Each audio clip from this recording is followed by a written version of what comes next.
When we say the word impossible, we are defining our limitations, not the limitations of the process. For that reason, I have invited Aboma Merdasa with us. We work together in Berlin. I have never heard him say the word impossible.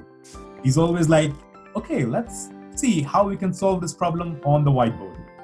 He's working right now at the Lund University Hospital using physics to solve the problems of the medical science. It's quite unusual, but it's quite interesting. So let's talk to Aboma. Hi, Aboma. Hi, Rahim. Thank you for inviting me. No problem. First of all, I want to say it's my pleasure. it was an absolute pleasure working with you in Berlin for the time we were there together. And I think just the positive attitude I always got from you when discussing problems. Really? it was motivating for me to together with you and other colleagues to try to solve it. So thank you for the invitation and thank you for our time together. Yeah. Okay. So let's start with your research work right now, what you are doing at Lund University in Sweden. Yes.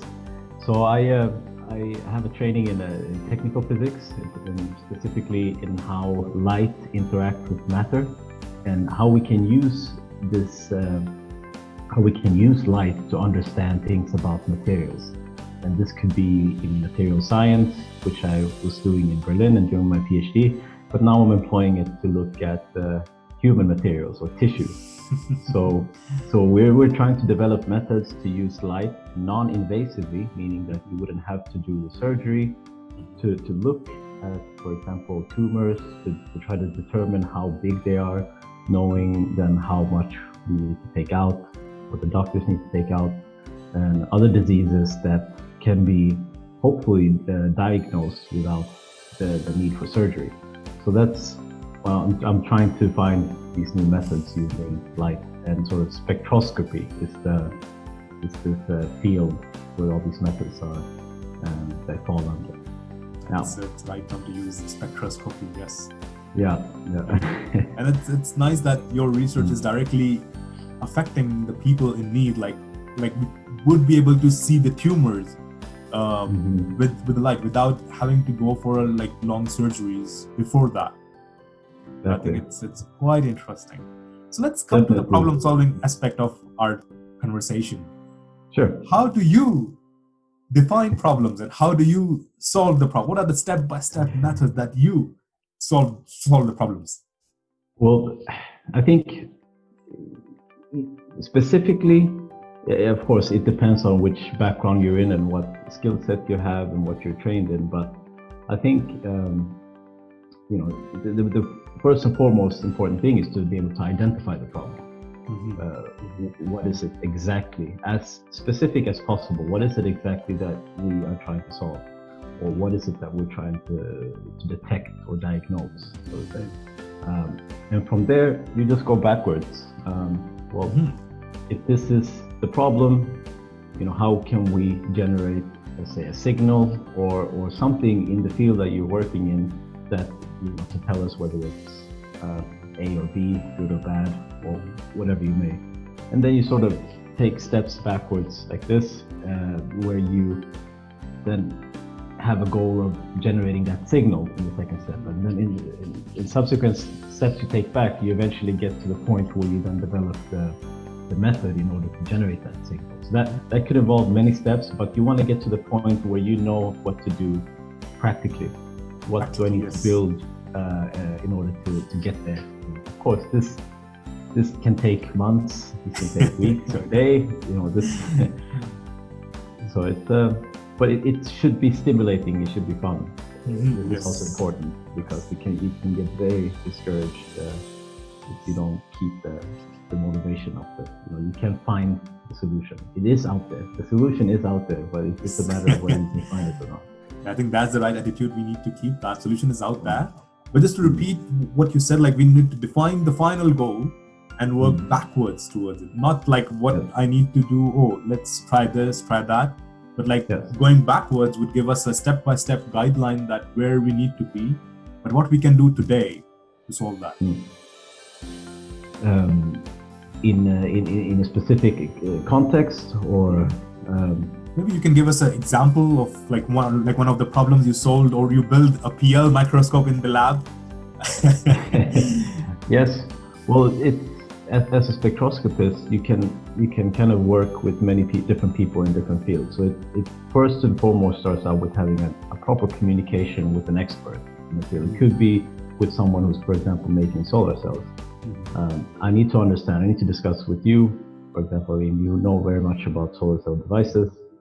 What is a problem when you make a device? Could it be that the reproducibility is very low, or the efficiency is very low? So then we start there. Okay, but what could that be due to? And then, in discussion, I am trying to get to a point where I understand what I need to do. So, for example, without getting into a lot of details about, for example, solar cells, we get to a point where you say like, well, if this signal is low, then it typically gives me a bad solar cells. Well, maybe I can find a way to measure that signal. Exactly. So then I can start to build the device or set up an experiment. And similarly, this you can apply with tumors, and that's what I'm discussing with the doctors, is that, well, what are the signatures of, for example, a malignant melanoma? How does the tissue change, for example, in the structure, or how it absorbs light differently? Do you have more blood flow, less blood flow? Well, these I can then use, blood absorbs light at a particular color of light. So then maybe I can use different colors of light to see how much the blood absorbs, and then then I can work towards solving the problem of diagnosing a tumor in tissue. Just to give some examples. Nice. No, but this is like quite helpful. And just to let my viewers know, when you were working together in Berlin, he made this setup which is called like in situ spin coating setup. And this setup is quite interesting. Like, people who know about the solution processing of semiconductors, they know that it's quite difficult to see what's happening in your film. And he made this in situ spin coating setup, and the paper is submitted. So we can see during the spin coating process what's happening with our film, and that's quite interesting, quite new, and it's inside the environment where we make the solar cells. So this is like a genius of a setup. Well, I would like to say it's definitely a group effort. So it could never have been made if, for example, I had no idea for what purpose. Having great device makers to make the devices, and the key point that I want to get to here is the communication has to be very good, and you have to make sure that you understand each other. And it's also the humbling aspect that, when you come from different fields, it's not about, well, I know more than you, and you should always keep this mindset that you're open to learn, because the more you learn, the better you can better your own craft. Yes. But it's good to have an open communication, goal settings, and then step by step you can go to work to see what you need to do. Exactly. That's interesting. Exactly. And I know that you have done some projects in Africa. Could you tell me more about it? That what you are doing, how you're giving back to the community, and what are your goals? Yeah, so this project started 10 years ago, where the goal was to identify problems in the developing world, because problems down there can really limit the infrastructure and the development of these countries. And another key point was that we wanted to find good students, or students willing and dedicated to work and learn these fields and these methods, to work with them on site. Because often is the big problem in Africa is that the best students, and also in other developing countries, is that the best students, they go to America and Europe, and then the expertise sort of leads the continent that needs it the most. Yes. So this was the goal. We started down there, and we built we built a microscope and some other to first look at can we find a way to diagnose malaria in a very efficient way, because this is a problem in Sub-Saharan Africa. So from there we built up this network. We trained students. We continuously developed new tools, but first and foremost we trained students, master's students and Ph.D. students, in how to use these methods and how to develop their own methods based on what we teach them, and also to build the confidence that they can do this on their own in their own country to help themselves on time. Yep. To sort of build a future foundation for not only research, science, in these countries, but to also help to solve local problems in the respective countries. So we go there almost once a year. We've been doing it for the last 10 years, where we hold workshops. We teach them, we bring some equipment down, we teach them how to build it, we have lectures, and we do measurements. Nice. It's a very enjoyable experience. And we're always open for more people to join with great ideas, to help this network grow not only in Africa or in the developing countries, but also to connect people from the developed countries to have this exchange of ideas. That's great. That's great. So I can provide the website if you're interested. Yes, I'll post this website in the description of this video. So if people wants to reach you out, that would be the best way, I believe. Yes, definitely. We'd be more than happy to talk to you. Yes, that's great. That's great. So let me come to my very different question, which is how to eliminate the word impossible from our lives. I've never seen you say the word impossible. Yeah, this is. I think it starts with your mindset. It can be.